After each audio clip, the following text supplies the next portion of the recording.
It is a work of art, an engineering marvel, and a machine built to best an icon.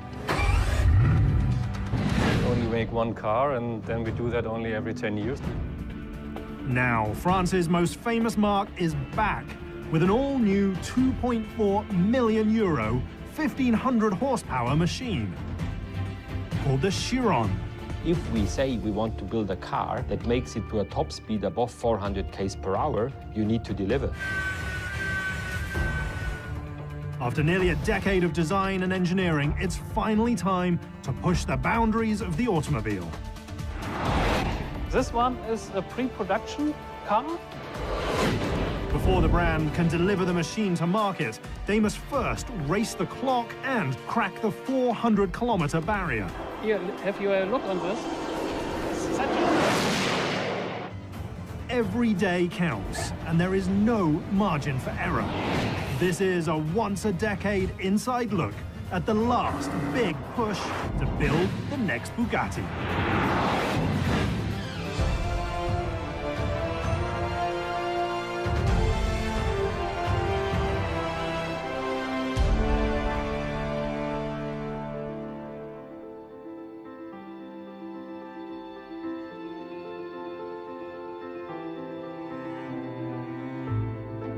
Welcome to Molsheim, France.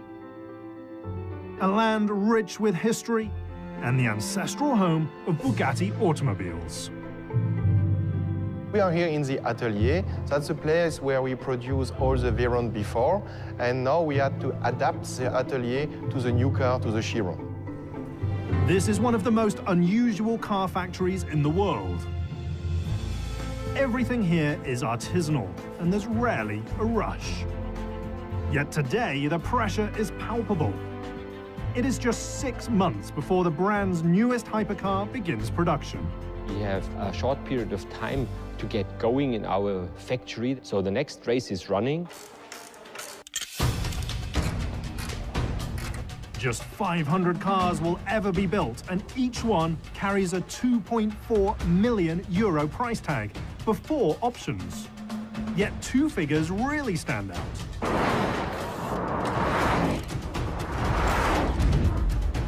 The 1,500 horsepower engine and the goal to beat its predecessor's outright top speed on the racetrack. At present, we are the holder of the world speed record for super sports cars with 431 km per hour. The new one will be remarkably faster. It's a laudable target, but before the brand can achieve the goal, they first have to finish developing the machine. In this phase of the development, we have a lot of stress to bring the knowledge from the prototype to the series car. What we have to do now is the final tests. Ensuring that the Chiron works correctly is crucial. There's very little about the machine that is normal. And perhaps no car in modern history has had to bend physics quite so far in order to dethrone what came before it. We always have physical boundaries based on technical circumstances, but boundaries can be pushed. In 2005, the brand introduces the Veyron.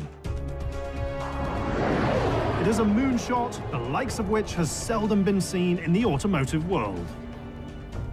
Our Veyron customers have all the reasons to believe their car is unbeatable.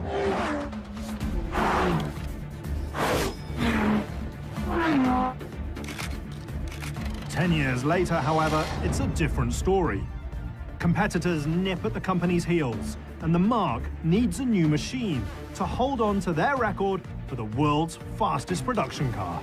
The brief basically had one line: do everything remarkably better than in previous time. When the project begins, the target is clear, but the path is not. If you start a car project like this, where you really go to the border of physics, if you would know everything right away, then it would be easy. But this is not the case. The team's first major decision cuts right to the heart of the matter. To hit a new top speed, they need a brand new engine. There was a lot of speculation in the market, whether it will be an electric car or maybe a hybrid, or will it be a combustion engine supercar again? Engineers decide that the best course of action is to build upon the Veyron's famed W16 power plant. The biggest one is the requirement to improve the horsepower. Upping the ante has been a hallmark of the automotive industry since the beginning. The saga starts in 1886, when German inventor Carl Benz bolts a single-cylinder motor which has less than 1 horsepower onto a 3-wheeled carriage. 2 decades later, in 1908, Henry Ford puts the world on wheels when he introduces the Model T. The machine transforms society with just 22 horsepower. 47 years later, the first production car with a 300 horsepower motor arrives. Yet it will take another half a century before the introduction of the Veyron more than triples the number. Around the world, you can find a lot of supercars that have strong engines, that are powerful and drive very good. To have a unique design, a piece of automotive art, this is the challenge. By 2010, the car world is a very different place. At the dawn of the decade, over 50 different production cars now offer more than 400 horsepower. Almost 60 models come standard with 500+ horsepower engines. And around 20 more machines have motors producing over 600 horsepower. It is the golden era of the combustion engine. Well, I think competition makes our life a little bit easier. You also can get spirit from your competitor cars. Where the Veyron once stood all alone, now there are at least 5 different hypercars capable of producing over 800 horsepower and hitting top speeds in excess of 340 kilometers per hour. The automotive market is the most challenging industry we see around the world. It's highly developed, and there are thousands of creative guys thinking about new technical solutions. The Chiron is perhaps the last, best hypercar of its era. And the zenith of the internal combustion age. It's the last real combustion engine in this horsepower level, because it's very complicated to make 1,500 horsepower as a combustion engine in such a car.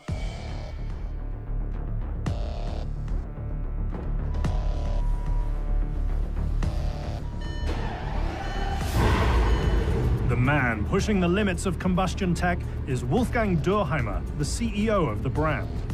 Started all on motorcycles. I was probably 11 or 12 years old, and I saw these guys racing and jumping, and I decided this is what I'm going to do when I'm a little bit older.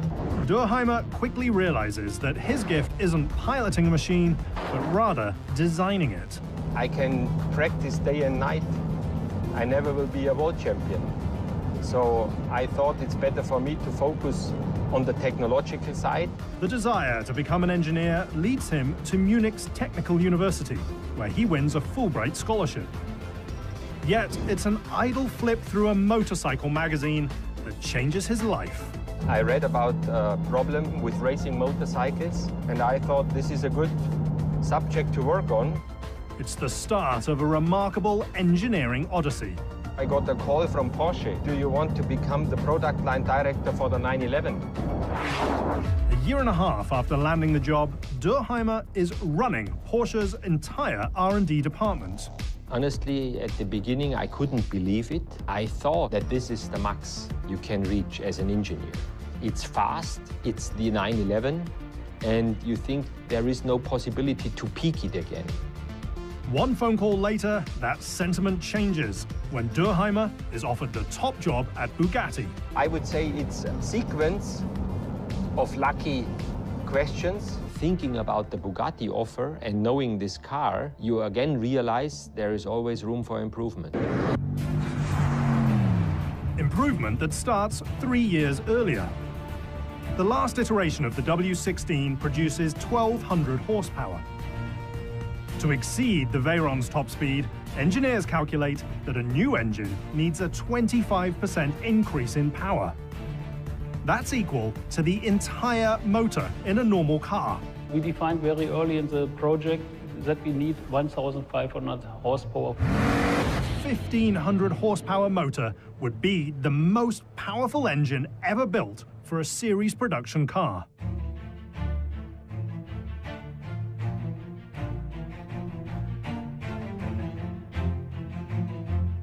Kostet sehr viel Zeit, diesen Motor zu entwickeln. Das kann man in Stunden gar nicht ausdrücken, auch nicht in Tagen oder Wochen. Es sind Jahre, es sind Mannjahre. Wir haben ein Team, das nonstop daran gearbeitet hat, ungefähr 3 Jahre lang.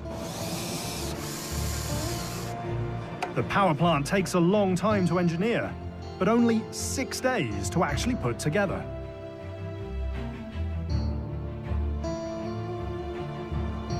"95% of the power plant is new, but it's the 4 turbochargers that are the key.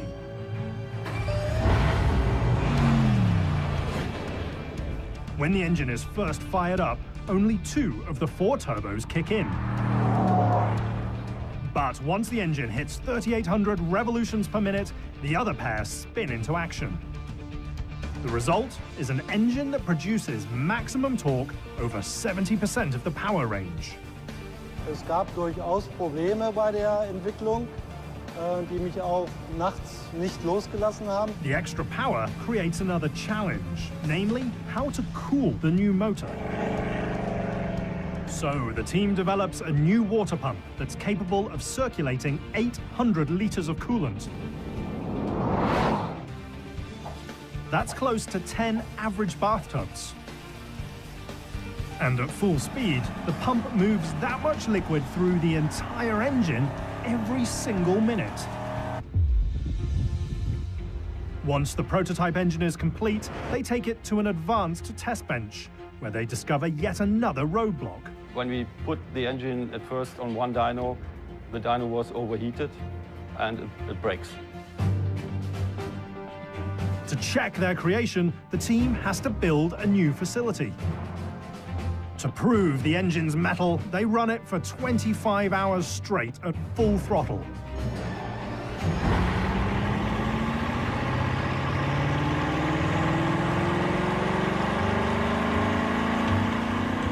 Were it on the road, the power plant would have traveled from Wolfsburg, Germany to Phoenix, Arizona.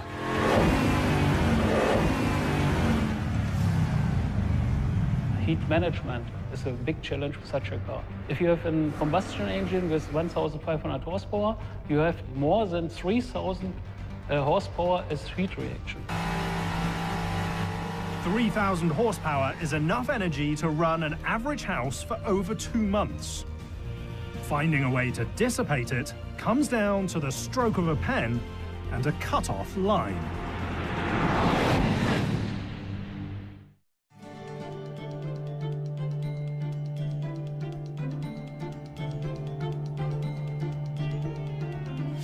Team Bugatti has just settled on a preferred engine configuration for their newest supercar. The question they now face is how to wrap it in a beautiful exterior. A new and next Bugatti is not done like that, with a finger snip. It occupied me day and night. Obviously, in a designer's head is, what's next? Achim Anscheit is the man tasked with reshaping an icon and keeping a brand alive. I worked on this car for more than 10 years, and there were various proposals that I did here in the studios. Hundreds of sketches and models that we did. It was a big part of my life. It was a big gamble on my career as well. Achim's path to a pen doesn't begin with art, but rather an education in the pits. International field of crack motorcycle racers gets off to a fast start. My personal theory is that you come to car design from 2 ways. Either your parents are architects, designers, or artists in the broader sense. Or you come with a motor virus. My father was a motorcycle racer in the 60s. I grew up in the pit lanes of the Grand Prix world. Most car design is intended to help sell the machine. Inside the Bugatti design studio, the focus is a bit different. It has to be when you're defining a machine intended to blast well past the 400-kilometer-an-hour barrier. Everything starts with a lot of thinking, but the thoughts are best expressed by sketch work. Once the team defines the car on paper, it's time to move it into the digital world. So I think we started with the negative clicks, right? Eventually, you still need to touch and feel the machine. So an artisan sculptor creates a full-size clay model. Each panel is lovingly and painstakingly worked until it's perfect. The artistic lines need to look good, but it's the path air travels around the machine that's critical. For a car to go over 400 kilometers an hour, you need to carefully consider the aerodynamic flow around and through the car. Funneling clean air sounds easy, but it's not. As a vehicle is pushed forward, it creates turbulence. The more unsettled the air becomes, the less energy it contains. And the W16 power plant needs a massive amount of high-energy air. So, the team turns to Dallara, one of the most famous names in motorsports. If you've ever watched the Indy 500, you've seen their aerodynamically tuned chassis in action. Here we are in the Dallara's wind tunnel, where we test a 40% scale model, trying and understanding the aerodynamic behavior of the car. The engineering firm starts in 1972, and their early racing success crystallizes the notion that they can harness the wind. The wind tunnel has a fan which produces over 1,000 horsepower. This pushes the air towards the model. Dallara's tunnel can generate wind speeds up to 200 kilometers per hour. It's a far cry from the Chiron's eventual top speed, but fast enough to determine where the cleanest air lives. Inside the model, we have a balance which measures the forces. And we have up to 250 pressure channels that we use to acquire the data. The relatively tiny scale model helps aerodynamicists measure airflow around the car and even inside it. It's difficult to keep a car on the road when you go above 400 km per hour. Just compare that an Airbus is lifting off at around 280 kilometers per hour.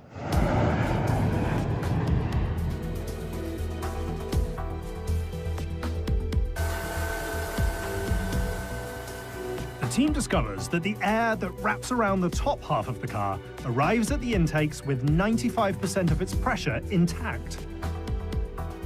It gets sucked and dives into the air intake here, leading directly down into the engine compartment. The technical insight leads to a distinctive design solution. It's one of those sort of eureka moments when you realize that the technical necessities are actually driving you towards a design solution that is unique. It's almost like there's a certain inevitability in this kind of design. This is probably the best indication and illustration where you can see form following performance at work. Once the team solves how to get the cleanest air into the car, they face the next critical task: how to take it away once the engine is done with it.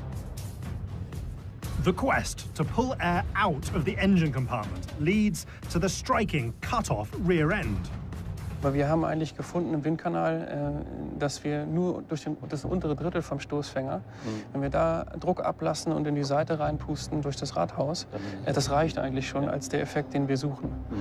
Und gibt es so etwas Ähnliches auch für hinten eigentlich? Naja, wir haben ja so eine Art Venturi-Effekt. The cut-off rear end is conceptually similar to placing your thumb over the end of a garden hose when the water's turned on. As the surface area decreases, the pressure increases, while also creating a vacuum in the remaining water supply. The The back end of the car works the same way. It creates a sub-pressure zone directly behind it for 1.5 meters, and it sucks out all the hot air from this whole engine compartment here. Channeling air around the 1,500 horsepower engine is just the start when you're trying to build the fastest production car in the world. You've also got to cool something more than twice as powerful.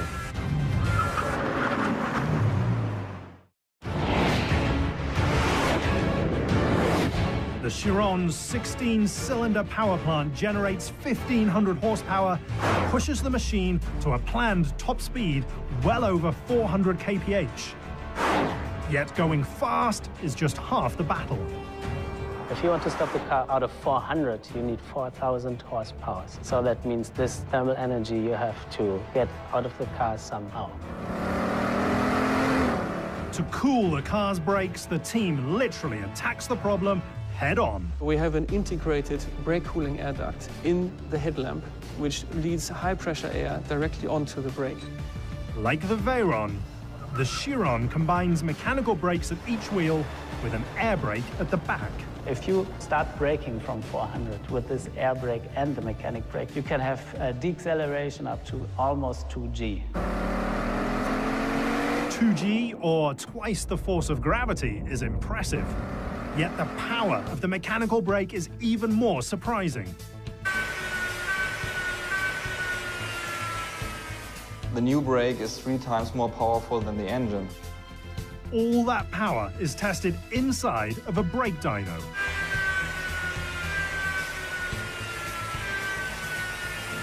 Gibt's was Neues auf der Reifenseite von Michelin? Von Michelin haben wir die Tests gefahren.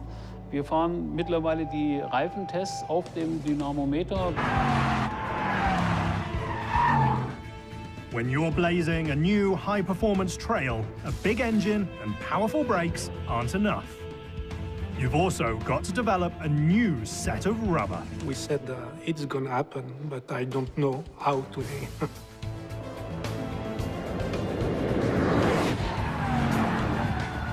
Michelin starts designing a new tire at their state-of-the-art facility in Clermont-Ferrand, France. The massive proving ground houses a high-speed circuit, a one-of-a-kind wet track, and enough pavement to make a tire shriek in terror. For serious tires where you have, let me say, the guarantee, you have lifetime, including traction and high-speed conditions on a long distance.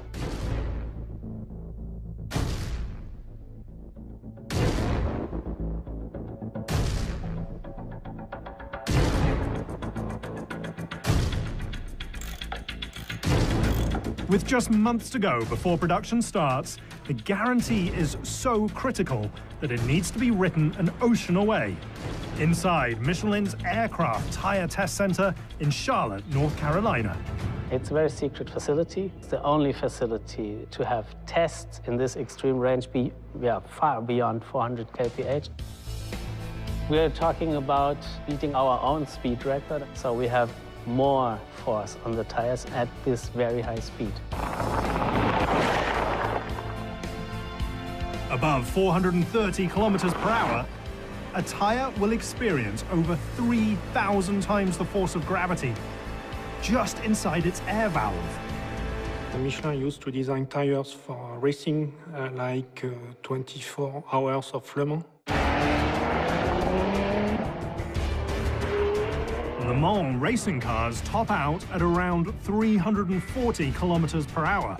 The new Chiron will be over 25% faster. It's why we have to go here in this facility, because the machine that we use to validate the tires for Le Mans cannot run that fast. We have computer models and they show what we can do at this very high speed areas, but there's no experience because we are the first who are doing this. Calibrating the digital realm with the real one comes down to one of the most powerful tire dynos in the world.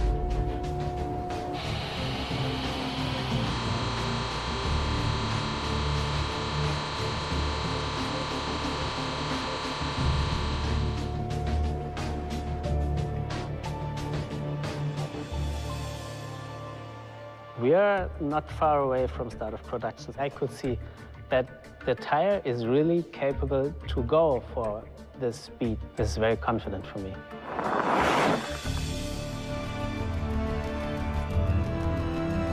As the start of production looms, the brand's future success on the track might very well hinge on a combination of science and nature.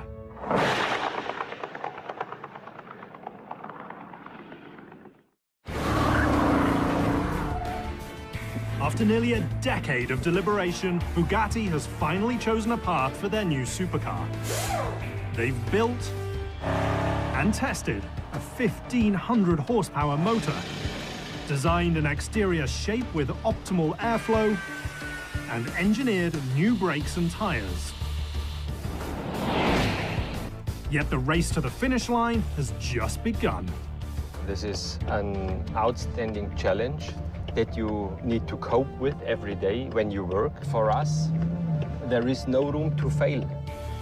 Now the clock is counting down towards the delivery of the first machine, and the pressure keeps increasing. Nothing is more important as this. In the past, we had sometimes colleagues, they forgot the birthdays of the children. To succeed, the team must merge the artistic exterior shape with the technical requirements needed underneath. So the process starts that we have a styling idea for the car and we have a technical vision.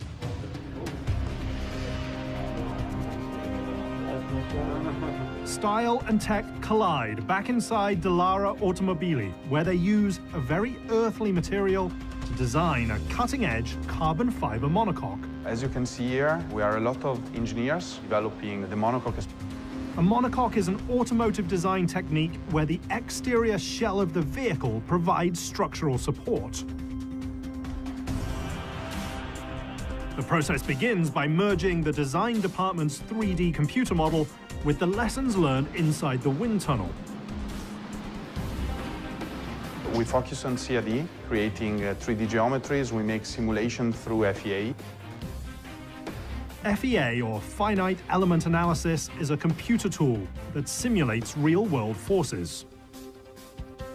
So here we are evaluating all what is related to stiffness, safety and strength of the structural chassis. The evaluation starts on an individual screen, but soon moves to a highly advanced virtual driving simulator, where a pilot can test the car before it's ever been built. Collectively, the team does over 100,000 simulations. We are achieving really very strong numbers in terms of stiffness. We are speaking regarding a car that is more than 50,000 Newton-meter degree. A vehicle with 50,000 Newton-meter degrees of stiffness is so strong that if you placed two average minivans on top of the left front wheel, the right rear wheel would only go up by 1 degree. The fundamental idea behind the machine's stiffness isn't new tech, but rather nature. The architecture that the team uses is similar to honeycomb. You have one skin of carbon, honeycomb, and then another skin of carbon. This is called sandwich structure that is typically from aerospace.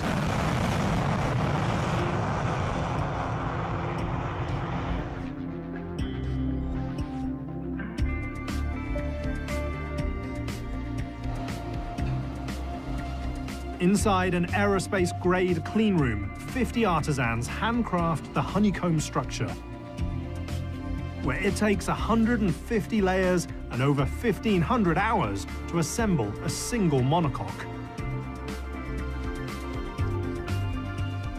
The process begins by layering carbon fiber sheets in a mold, before curing the unit inside an autoclave that bakes the monocoque at 135 degrees Celsius for over 15 hours.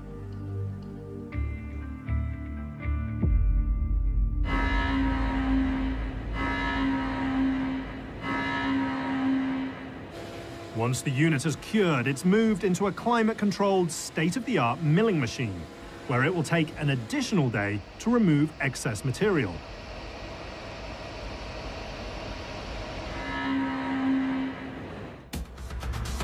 Then they take yet another day and a half to scan the entire monocoque with an advanced laser to ensure that the chassis is dimensionally accurate. The finished monocoque weighs just 100 kilograms, and if all the carbon fibers were laid end to end, they would stretch from the Earth to the Moon 9 times.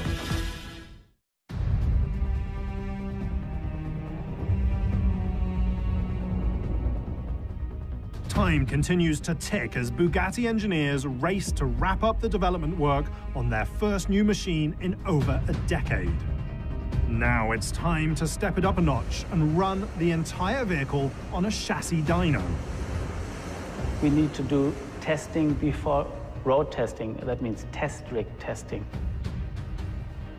This rig could show all the forces and torques which are coming to each wheel, moving the complete car on the test rig. A 3.5-week run simulates nearly a year on the road.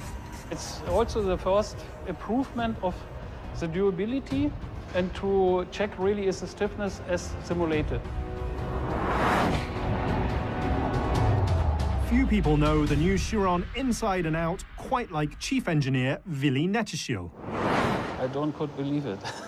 I really have to say, because for each engineer, it's a dream. Nobody thinks really it's possible that you can get such a job. Amazingly, Netteschil's gift for engineering doesn't start at the track, but rather in the dirt. He leads VW's pickup truck project. In former times, after my study for mechanical engineering, I start for trucks. Netteschil and his team take prototypes for their first major public voyage across the Alps. It looks like fun, but is in fact a valuable tool for defining how far the project has come and how far it still has to go.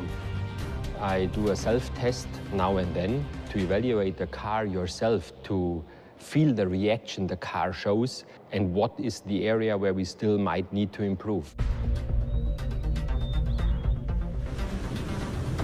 Next, the team takes the prototype to the famed Nardo circuit in Italy. Built in 1975, the course offers a unique 12.5-kilometer banked circle that's so large you can see it from space.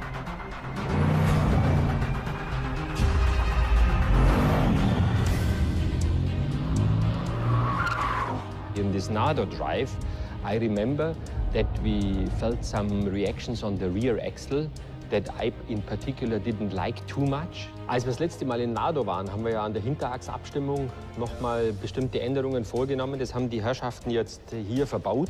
Genau. Funktioniert das auch im High-Speed-Mode? Every testing cycle, every couple of weeks, I'm holding my breath that nothing major will surface that will have us going back to the drawing board, because that would be pretty much a disaster right now.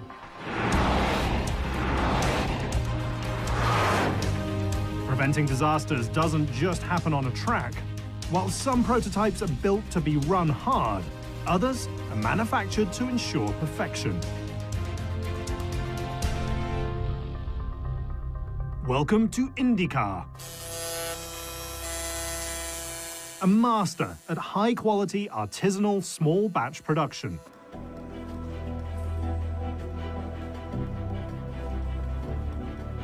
Here, the Chiron's interior is painstakingly put together. The craftsperson assembles an individual panel. Next, they install the piece on a precise modeling buck to ensure a perfect fit. Finished interiors are shipped nearly 550 kilometers to Molsheim, France.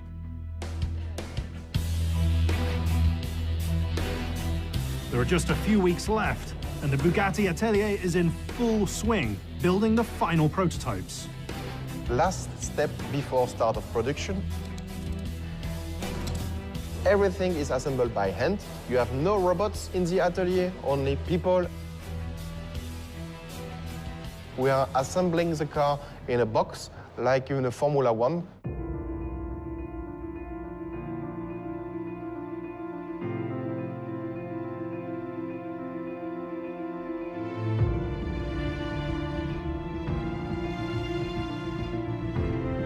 It takes 3 craftspeople to slide the motor into place.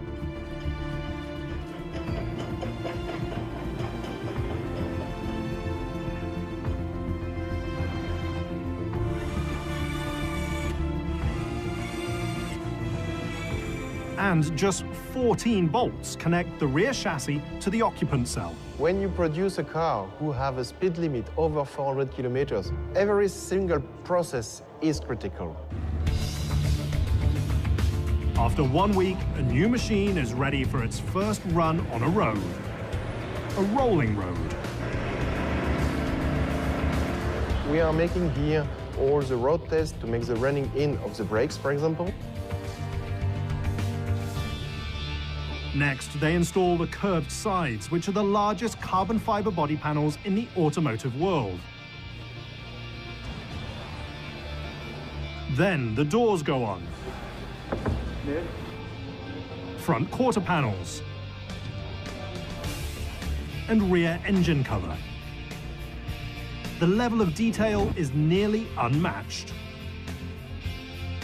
Once the exterior is in place, they're ready to fit the handcrafted interior elements. When you're building a 2.4 million euro machine, authenticity is the key.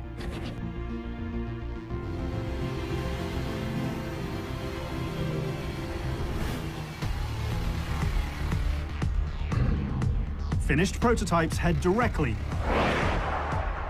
to one of the most unusual testing facilities in the world.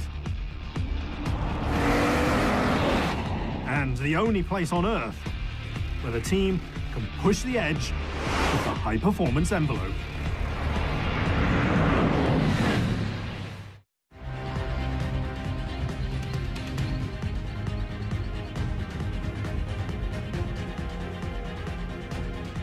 Welcome to Ira-les-Cygnes, one of the most advanced and secure automotive test sites in the world.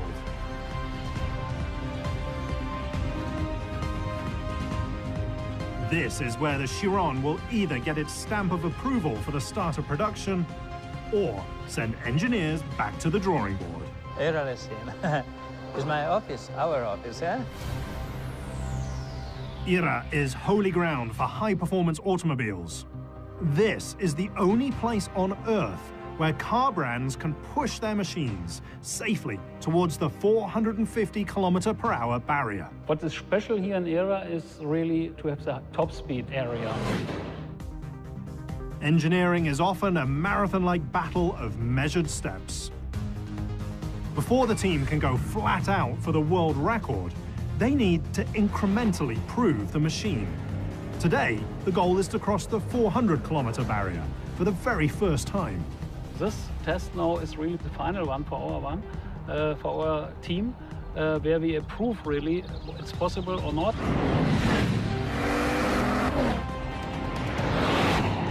With the clock counting down towards production, the team can't afford any setbacks. High-speed stability tests, because now we drive to 400 kph. And for this, we have to go very on the safety side, step by step. Small changes can have a big effect on the track.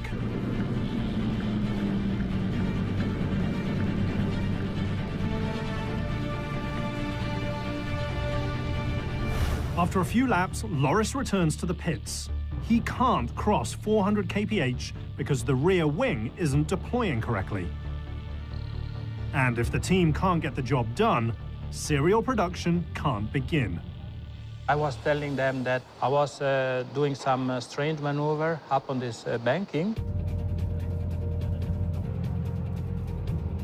Before Loris leaves the pits, the team reworks the deployment control software. Try again. Try. Should I start the engine? Yeah.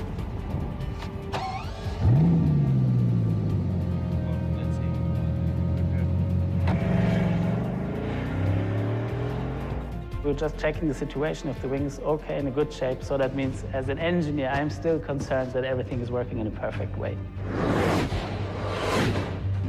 A few laps later, Loris gives it another go. A fast lap in the Chiron is a really fast lap. The world is flying when you are in the car.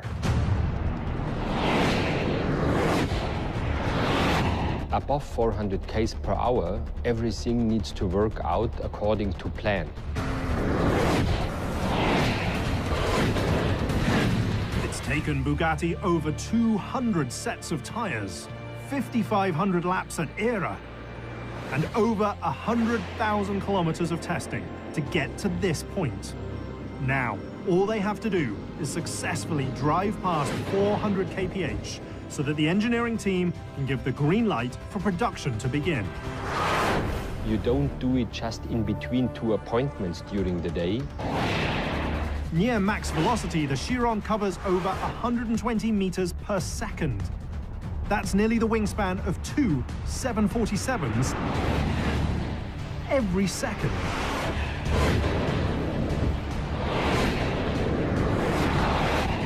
Years of engineering succeed when Loris eclipses 400 kph. His exact speed remains a trade secret, but it's fast enough for the engineers to give the go-ahead for production to begin. We work very, very strong to improve each small detail, and now you can see, here, have you a look on this? It's such a...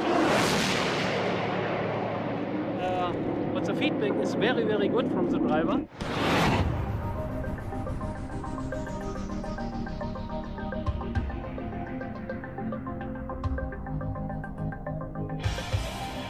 After years of late nights and hard days, the team has achieved the first step in their quest.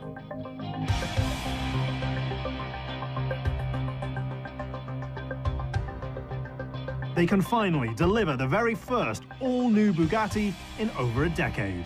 It was really a big challenge, a lot of stress, a lot of problems what we had to solve. If you have a very big stone on your shoulder and you can say, oh, now I'm really on the top.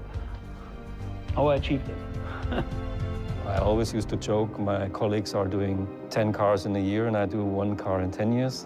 But it paid off, and I'm so happy that it's sitting here today. The machine is now built, but the brand's date with high-performance destiny remains. Only time will tell if Bugatti can best their very own world record for the fastest production supercar ever made. I'm thinking often about this record, but I'm confident that we can do it. We know that we are on the border of physics. Since the early 21st century, Bugatti has been the benchmark for sheer power and raw speed in the automotive realm.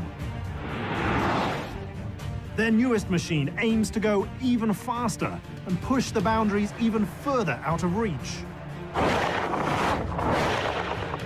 We wanted to demonstrate the world how fast you can go in a road-legal car. And we are ready to challenge the rest of the automotive world to beat us. And there are some guys around that already tried it. We really enjoy the competition. It's like in racing. Racing alone is not that fun, but if you have some guys that give you a hard challenge, then life becomes interesting. The Bugatti Chiron. A handcrafted masterpiece, an engineering marvel, and perhaps the zenith of the combustion engine era of the automobile.